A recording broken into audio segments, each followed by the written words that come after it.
loxo bi ngeen joxante. loolu warul nekk pour moi c'est un petit détail quoi donc les gens ils restent tout le temps sur l'accessoire le petit détail ensuite quand si yow laa déggee sax am nañu xalaat ni sax waruñu woon dem foofu parce que ñoo leen gën a développé. ak jàpp ne que nuyoo bi c'est un manque de respect ndax ña faree ca Poutine ba ñu ñëwee moom capitaine Traoré daf leen jox loxo ak loxo te gis nañ ni mu nuyoo suñu premier ministre. man gisewoo ma ko noonu. parce que pour man ça dépend nit ku nekk am na koo xam ne bu lay nuyu da lay accolade am na koo xam ne il vous donne des coups de poing. tey am na yenn xeetu nuyoo yoo xam ne man su ma la ko nuyoo ça veut dire que am na une complicité.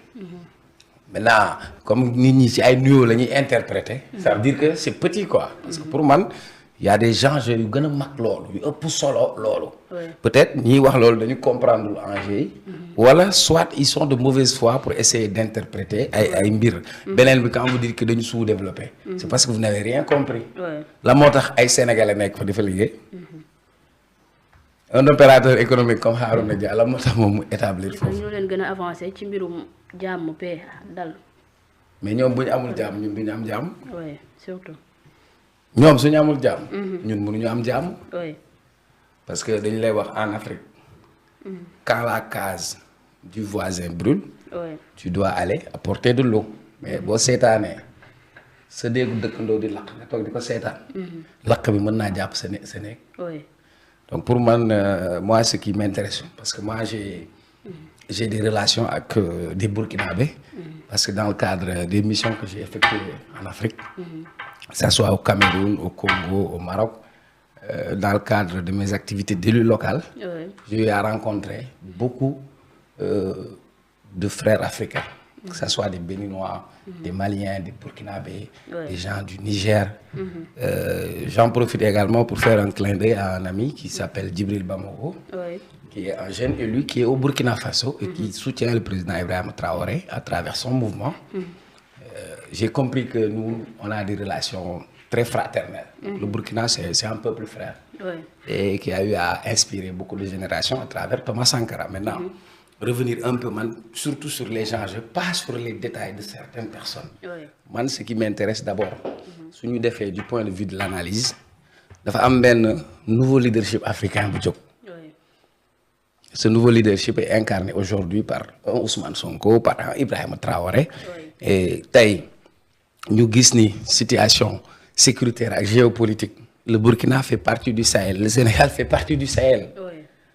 Nous avons beaucoup de manipuler. Ensuite, ci wàllu diplomatie. Sénégal bi Sonko ak Diomaye ñu dafa am lu ñu def. Au lieu ñu wax ministère des Affaires étrangères, dañu wax ministère de l'intégration africaine et des Affaires étrangères.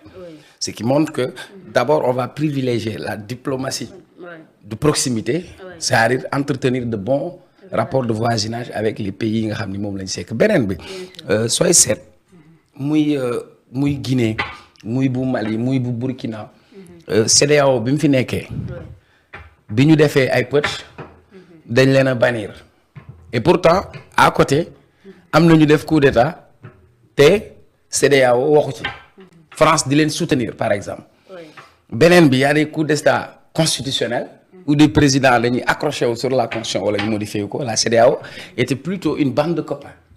boo xamante ni benn leadership bi fa nekkoon c'est entre Ouattara, Blaise Compaoré, Macky Sall.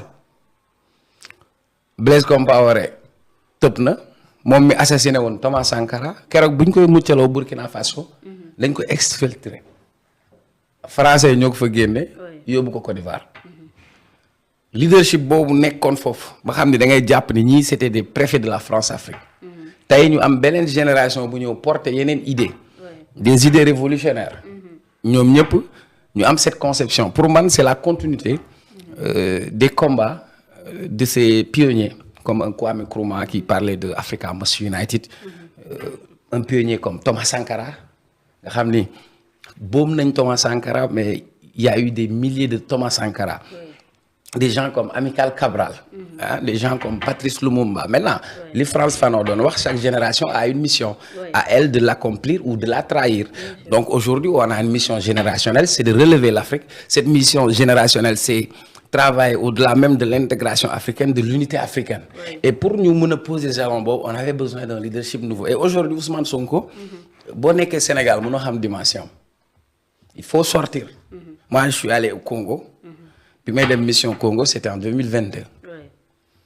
Les Congolais me demandent où est Ousmane Sonko? C'est quoi le problème? Tu rencontres des Camerounais, ils te posent la même question. Oui. Nga dajeek ay Gabonais, des Béninois, ils te parlent d'Ousmane Sonko. Bien sûr. Nga dem ba dëkk bu mel ni Cameroun am ku teg parti tuddee partem inspiré wu ci Ousmane Sonko tuddee ko Pastef. Mieux encore bu amee seetlu président Bassirou Diomaye bu muy def investiture Oui. da nga gis délégation au Burkina du Mali ñi nga xamante ni dañ leen a baniroon.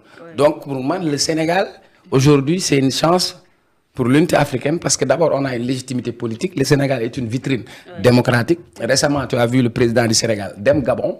Est-ce que tu sais que waa Gabon fii lañ leen formé nu ñuy organiser élection au niveau de la DGE. Donc déjà le fait que ñu am rapport boobu le premier ministre tenir discours quelles que soient les situations le Sénégal continue à avoir des relations étroites avec le Burkina Faso parce que c'est un peuple frère.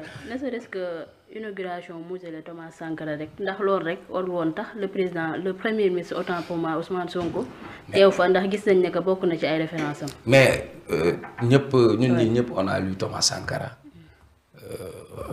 en assassinant Thomas Sankara dañu assassiner l'espoir de toute une jeunesse africaine. Oui, oui.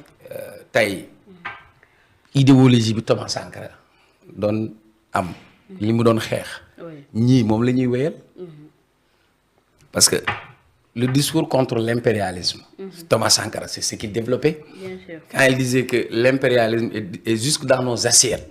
La preuve tey li ñuy lekk yëpp ci bitim réew lay jógee.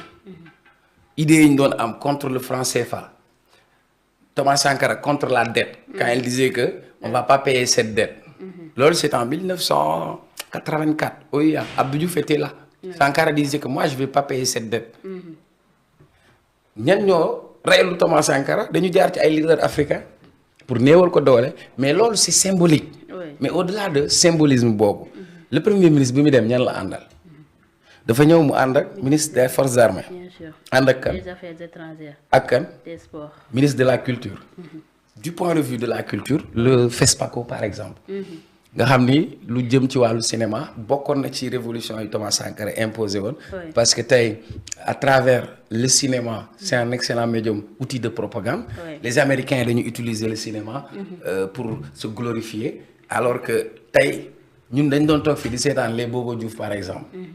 nan la ñu mën a inspiré woo yan rapport culturel lañ mën a am comment les Burkinabés ont fait Oui. pour gëm ni ñoom si seen dëkk mën nañu sol li nga xam ne ñoom foofu lañ koy créer xam nga Thomas Sankara li mu doon wax il faut consommer ce que nous produisons et produire ce que nous consommons. Effectivement. Thomas Sankara am na yoo xam ne lancé woon na ko mais demul donc pour man lii c'est le parachèvement du combat et du rêve de plusieurs leaders africains. Voilà. Donc pour man c'est très petit et très réducteur de dire que waaye nuyoo nañ nii la nuyoo way dëkk boobu amul dara mais ça c'est tellement réducteur parce que enjeu géopolitique ak enjeu diplomatique yi le Sénégal c'est un petit pays qui a toujours joué un grand rôle dans la diplomatie. Oui. Léegi Sénégal lan la doon wuti guerre Liban.